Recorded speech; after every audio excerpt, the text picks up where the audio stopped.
1960년대 미국에 한 평범한 청년이 있었습니다. 대학생의 그는 다이앤이라는 여성과 교제를 하고 있었습니다. 그녀를 사랑한 그는 청혼을 했고 그녀는 청혼을 거절하고 맙니다. 절망을 느낀 그는 180도 변한 모습으로 그녀에게 나타났습니다. 그리고 그녀에게 다시 한번 고백하고 승낙을 받아냅니다. 하지만 그는 그녀를 떠나 복수를 합니다. 그리고 수십 년 뒤 1989년 1월 24일 새벽 그는 새 여성을 살해한 혐의로 플로리다주 교도소에서 사형을 당합니다.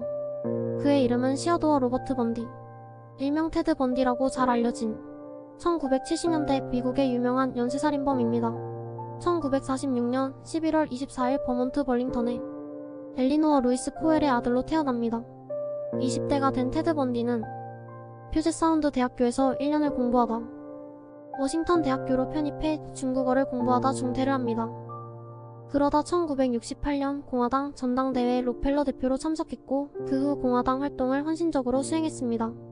1973년 로스쿨에 입학해 법을 공부하던 그는 갑자기 소리소문 없이 사라져버렸습니다. 그가 다시 나타난 건 1974년 1월 4일 당시 워싱턴주에 살고 있던 테드 번디는 인근에 살고 있던 당시 18살의 카렌 스파크의 집에 찾아가 무참히 그녀를 성폭행합니다. 그녀는 범행 발생 다음날 오후 7시에 기절해 있던 그녀를 발견한 룸메이트에 의해 겨우 목숨을 구합니다. 그리고 1개월 뒤 1974년 2월 1일 워싱턴 대학교의 학생인 당시 21살이 린다 앤 헨리의 지하방으로 침입해 무참히 폭행해 그녀를 기절시킨 뒤 납치하여 살해하였습니다. 매일 새벽 5시 30분에 등교하던 그녀가 나타나지 않자 이상하게 생각하던 지인의 신고로 실종 신고가 되었고 다음 달 3월 심하게 훼손된 그녀의 유골이 발견되었습니다. 그 후 워싱턴주는 비통의 차 가족을 찾는 사람들의 목소리로 가득 찬 공포의 도가니로 변합니다. 수개월간 젊은 미모의 여성들이 연이어 실종되었고 그녀들은 돌아오지 못했습니다. 그의 잔혹성을 보여주는 사건을 이야기해보겠습니다. 1974년 7월 14일 레이크 세마미시 공원에서 테드 번디는 팔이 다쳐 깁스를 한 척하고 마음씨 착한 제니스 오트에게 도움을 요청해 유인하여 이사카라는 숲속으로 그녀를 데리고 가 살해합니다.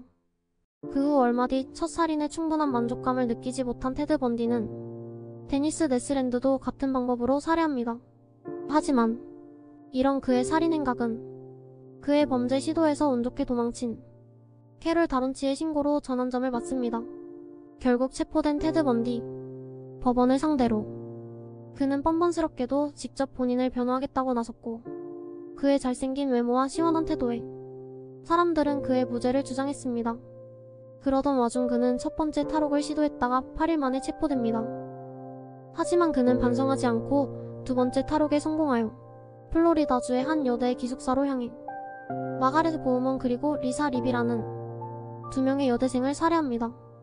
그가 탈옥한 뒤 2개월간 수많은 희생자가 발생했고 1978년 2월 15일 그는 12세 소녀 킴벌리 리츠를 살해 후 대지우리에 버린 뒤 체포됩니다. 그 후 플로리다주 마이애미에서 재판이 진행되었고 물증이 없다는 이유로 자신만만하던 그의 앞에 피해자의 둔부에 남긴 치아 자국을 토대로 증거가 나타납니다. 그리고 그에게 내려진 판결은 사형 3년의 사형 집행 연기를 위해 노력했으나 1989년 1월 사형을 당합니다. 그의 사형 집행일에는 아무도 사형에 대한 반대 시위를 하지 않았고 그의 사형을 반기는 이들이 교도소 앞에서 노래를 부르며 파티를 했다 합니다.